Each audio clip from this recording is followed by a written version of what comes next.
Hey YouTube, JW. Got my vintage Remington 1100 out here today. It's a 3-inch Magnum. If you haven't been following my channel for quite a while, you may remember this. A project I did. It was a hunting gun. I took the field barrel, I cut it down to 18.5 inches, and I added this Remington +2 extension on there. Well, I kind of haven't really done anything with it. And then the other day, I saw a guy on Instagram on an 870 had this ATI extension on there, which I really liked. Which, it's not as nice per se as this Remington one, because this is blued and this is anodized, or I think, yeah, it's anodized aluminum, parkerized. I think it's anodized, but I just thought it looked cool, and then I just like the looks of it, which they don't even make this smooth one anymore. They're just fluted. This is it here. It's the 7-shot, so it's +2. I like how it's a bigger diameter, just the look. And it's kind of funny because everybody wants these Remington extensions now, and apparently they're hard to get.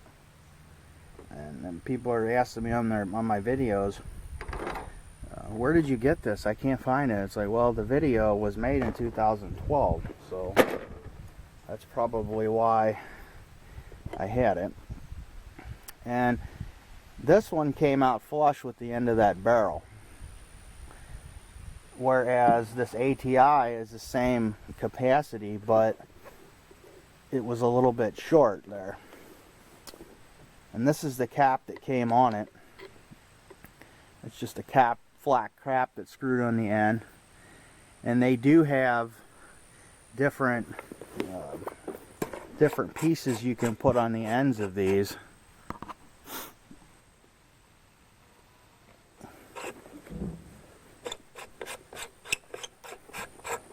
Make sure that spring doesn't fly out of there. And then you can just switch the cap out.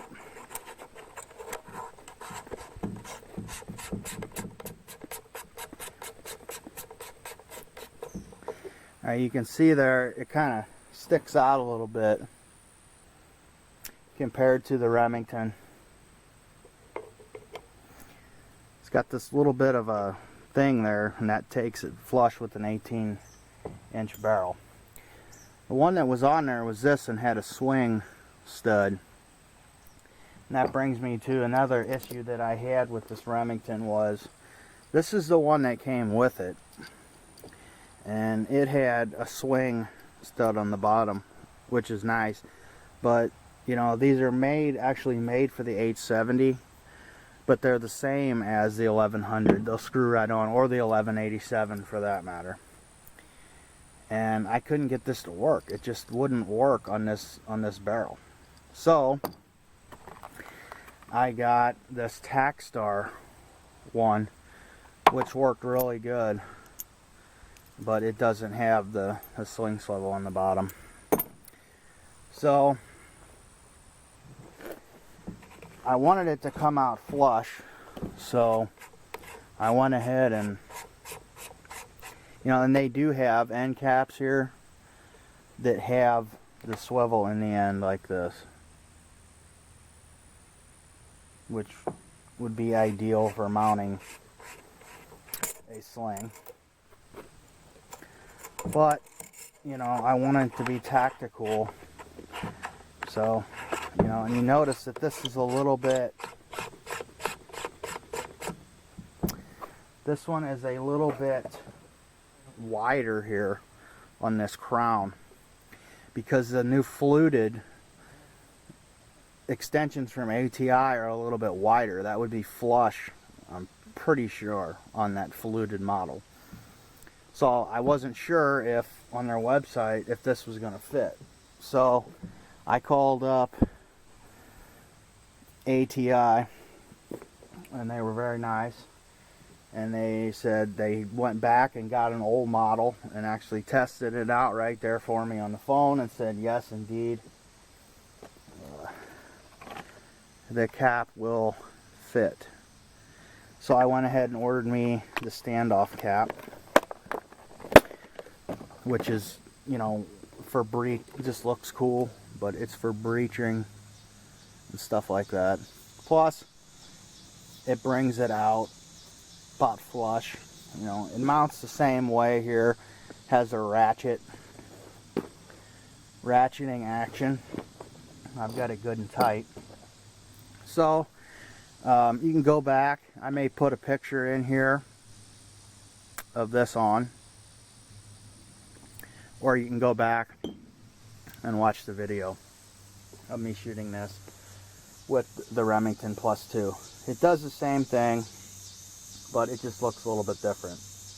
I wanted to get it out and shoot it again because it's been quite some time. I think I did a video maybe a year or so ago where I had a Paradox slug barrel, fully rifled. I set this up for kind of like a tactical, maybe, slug gun. So I got this barrel back on it. I put this new ATI on there. I'm going to put the large charging handle and a side saddle on here as well. It's already got this lever mount drilled and tapped into the receiver because this had a scope on it for deer hunting, used by my grandfather previously. This was his gun. This is an heirloom gun. I inherited it. Now, I know what you're thinking. 18-inch barrel and a semi-automatic shotgun. What will it cycle? Well, I've got it to cycle. It's just got to be heavy stuff. You're not going to run birdshot in here, and necessarily and get it to run. So we're going to see. I've got me some heavy sporting coil loads, 2 3/4 inch. They're 1300 velocity, so these are pretty hot. We'll see if it'll cycle that, and if not, I'm pretty sure it'll cycle these Federal 12 gauge slugs. Federal slug, and then short brass, but they are 2 3/4. They're the same length. So we'll see what happens. My wife's aunt had an old TV that crapped out on her, and it's a thick one of those older thick model flat screens. You can see here what has happened to TVs in the past. I'm starting to get a collection of junk here. I've got an old stove I blew the shit out of. So this is going to be a fun target. Okay, first up, we'll try this AA.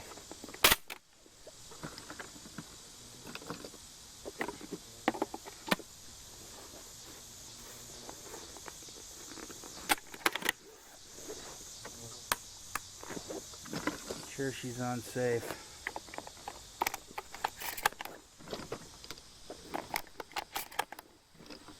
Two, 3, 4,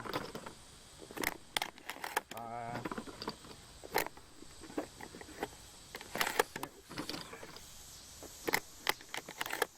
6, 7, +1.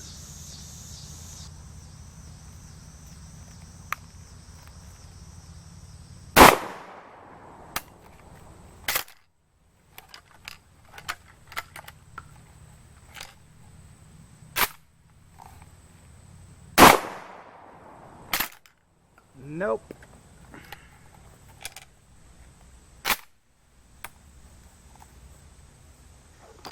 It won't cycle the 1300 feet per second bird shed. Let's try the slugs. let's see what happens with the slugs. We'll just put a couple in here.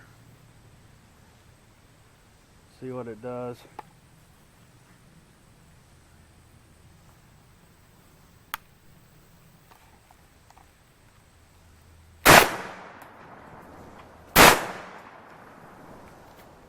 Oh yeah. But I mean, hell, it better cycle slugs. Okay.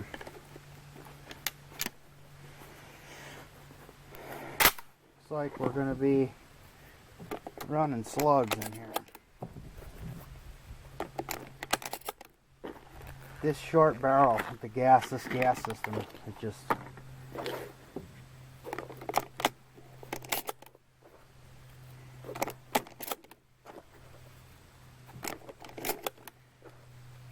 I thought it would run that heavy duty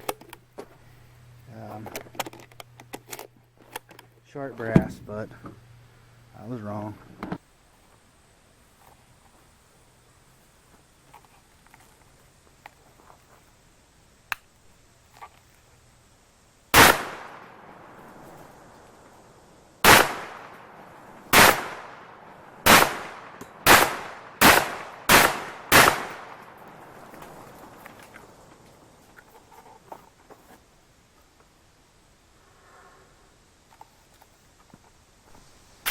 Well, there's the damage. It don't look as cool as buckshot and a bird shot, but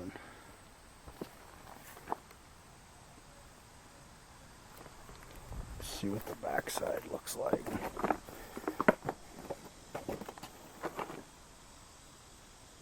I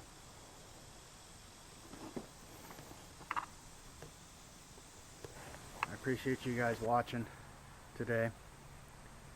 Subscribing to my channel, following me on IG and Google+, and stay tuned for more with the Remington 1100.